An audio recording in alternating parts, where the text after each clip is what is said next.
Hello बच्चों, नमस्कार। स्वागत है आपका हमारे चैनल द एडुमेट पर। बच्चों, आज इस वीडियो में हम करेंगे इंग्लिश की बुक से lesson number 6 living in a beautiful world. तो आइए इसका प्री रीडिंग सेक्शन देखें। बच्चों, प्री रीडिंग में आप यहाँ दो पिक्चर्स देख सकते हैं। फर्स्ट वाली पिक्चर में आप देखें बहुत ही अनटाइडी है, जिसमें बहुत सारे पेपर्स नीचे गिरे हुए हैं। बच्चे जो हैं वो बेंच पर भी बैठे हैं, कुछ खड़े हैं। और सेकंड पिक्चर में आप देखेंगे जो बहुत ही डिसिप्लिन क्लास है। तो आइए ये क्वेश्चन पढ़ें। First is what differences do you notice in these two classrooms. तो बच्चों, यहाँ इन दोनों क्लासरूम्स में आपको क्या डिफरेंस लगा। बच्चों, फर्स्ट में आप देख सकते हैं कोई डिसिप्लिन नहीं है, और सेकंड में जो क्लास है वो पूरी डिसिप्लिन्ड है। Next, have you ever seen torn papers and wrappers thrown away here and there in your classroom? If yes, where should we put them? बच्चों, क्या आपने कागजों को, रैपर्स को कहीं अपनी क्लास में गिरे हुए देखा है? यदि हाँ, तो हमें उनको कहाँ डालना चाहिए? तो इसमें आप अपने अनुसार आंसर दे सकते हैं कि हाँ मैंने देखा है, या फिर नहीं मैंने ऐसा नहीं देखा। हमें ऐसी चीजों को कहाँ डालना चाहिए? डस्टबिन में। तो इसका आंसर हो सकता है no, I have never seen such things, we put them in the dustbin.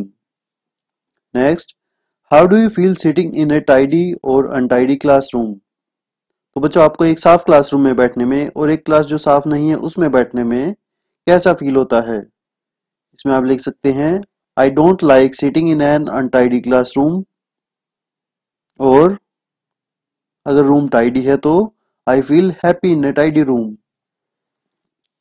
Next, can we reuse all waste materials? If yes, give some examples.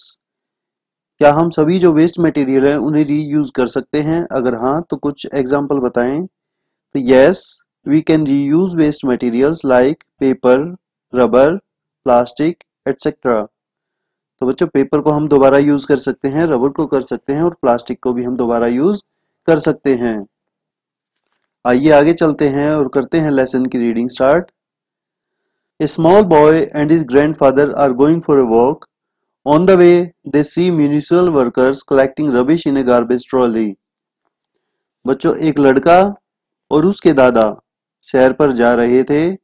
रास्ते में वे नगर पालिका के कर्मचारियों का कूड़ा उठाने वाला ट्रक देखते हैं जो कूड़ा इकट्ठा कर रहे थे।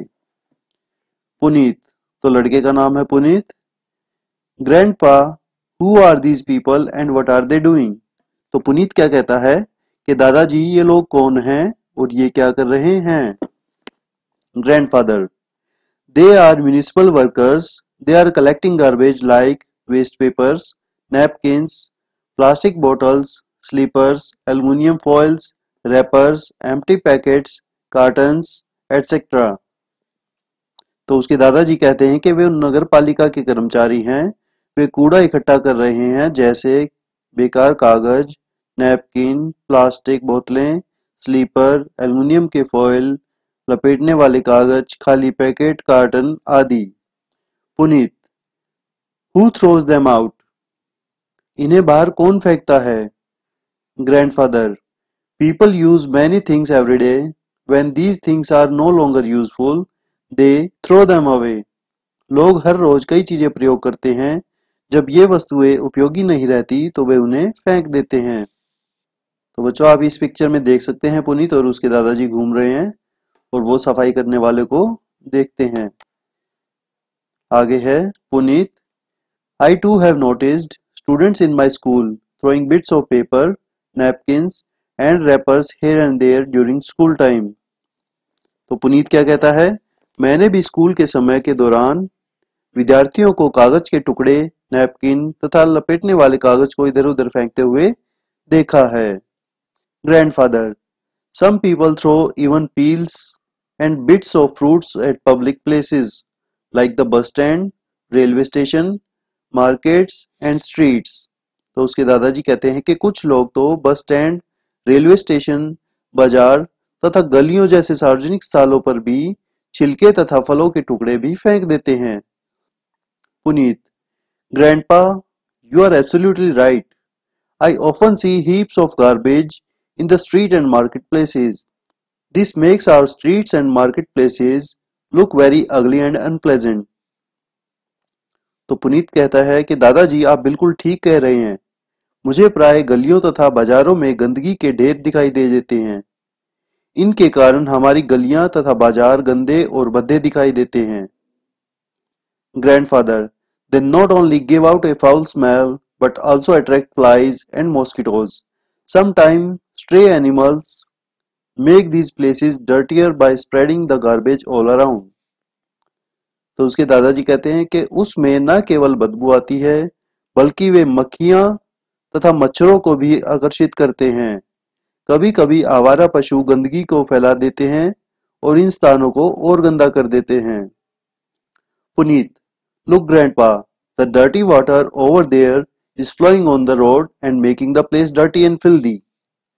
दादाजी देखिए, वहां गंदा पानी सड़क पर बह रहा है जिसने उस स्थान को और गंदा और भद्दा बना दिया है। Grandfather, do you understand what make these places look so bad? क्या तुम जानते हो ये स्थान बुरे क्यों दिखाई देते हैं? Puneet, I think that wrappers and plastic waste materials choke the drains and make the dirty water stagnate. मेरे विचार हैं कि कागज और प्लास्टिक की बेकार चीजें नालियों के बहाव को रोक देती हैं जिससे गंदा पानी जमा हो जाता है। Grandfather, yes, you are right. The overflowing water becomes the breeding place for mosquitoes and all sort of diseases. हाँ, तुम ठीक कहते हो। नालियों से बाहर बहता हुआ पानी मच्छरों के पलने का स्थान तथा सभी प्रकार की बीमारियों का केंद्र बन जाता है। Puneet, I think if all of us use less of plastic materials and throw our waste material into the dustbins, it may reduce filth around us and make our cities and villages clean and beautiful.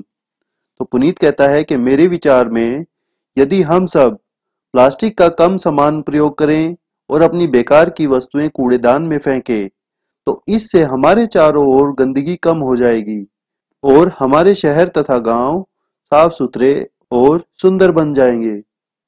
Grandfather, you are absolutely right. तुम बिल्कुल ठीक कह रहे हो पुनीत।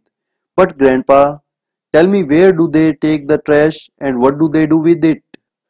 परंतु दादाजी, मुझे यह बताइए कि वे कूड़े करकट को कहाँ ले जाते हैं और इसका क्या करते हैं? Grandfather, it's very simple. The trash from local areas is carried in larger containers and dumped in an open place to landfill sites outside the city. When the landfill is full, a layer of dirt is spread over the garbage. It prevents the trash from blowing around and keeps animals away. In some areas, the trash is burnt in used furnaces. तो दादाजी कहते हैं कि सीधी सी बात है, स्थानीय क्षेत्रों का कूड़ा करकट बड़े बड़े कंटेनरों द्वारा ले जाया जाता है जिसे शहर के बाहर खाली पड़े स्थानों पर जमा कर दिया जाता है। जब वह स्थान भर जाता है, उसके ऊपर मिट्टी की एक परत बिछा दी जाती है। इससे कूड़ा करकट इधर उधर उड़ने से बचा रहता है और पशु भी उससे दूर रहते हैं। कुछ क्षेत्रों में कूड़े को विशाल भट्टियों में जला दिया जाता है। Puneet, is there any other way to treat the trash? क्या कूड़े का निपटान करने का कोई और तरीका भी है? Grandfather, of course, another way to treat the trash is to recycle it. दादाजी कहते हैं जरूर है। इसके निपटान का एक और तरीका यह है कि इसे दोबारा प्रयोग में लाया जाए। पुनीत, रिसाइकिल यानी दोबारा?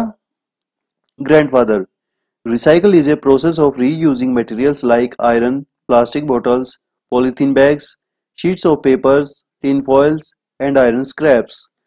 तो दादाजी कहते हैं पुनर्चक्रण वह प्रक्रिया है जिसमें लोहे, प्लास्टिक की बोतलों, पॉलीथीन के थैलों, कागज के पिन्नों, टीन की परतों तथा लोहे के कचरे जैसे सामान को फिर से प्रयोग में लाया जाता है। Puneet, it's amazing. If all of us learn to be a little more careful and recycle materials in our everyday life, we would make our cities and villages clean and beautiful places to live. तो पुनीत कहता है हैरानी की बात है, यदि हम सब अपने दैनिक जीवन में वस्तुओं को दोबारा प्रयोग में लाने के प्रति थोड़े और सावधान हो जाएं, तो हम अपने गांव तथा शहरों को साफ सुथरे तथा सुंदर रहने योग्य स्थान बना सकते हैं। तो बच्चों ये था इंग्लिश का lesson number 6 living in a beautiful world, जहां हमने पुनीत और उसके ग्रैंडफादर की कन्वर्सेशन पढ़ी और समझा कि हमें कूड़ा कचरा जगह जगह पर नहीं फैलाना चाहिए बल्कि डस्टबिन में ही डालना चाहिए और दोबारा यूज में लाने वाली वस्तुओं को दोबारा यूज करना चाहिए। आशा करता हूँ आपको यह वीडियो अच्छी लगी होगी। बच्चों इस वीडियो को लाइक तथा शेयर करें और हमारे चैनल को सब्सक्राइब करें। धन्यवाद।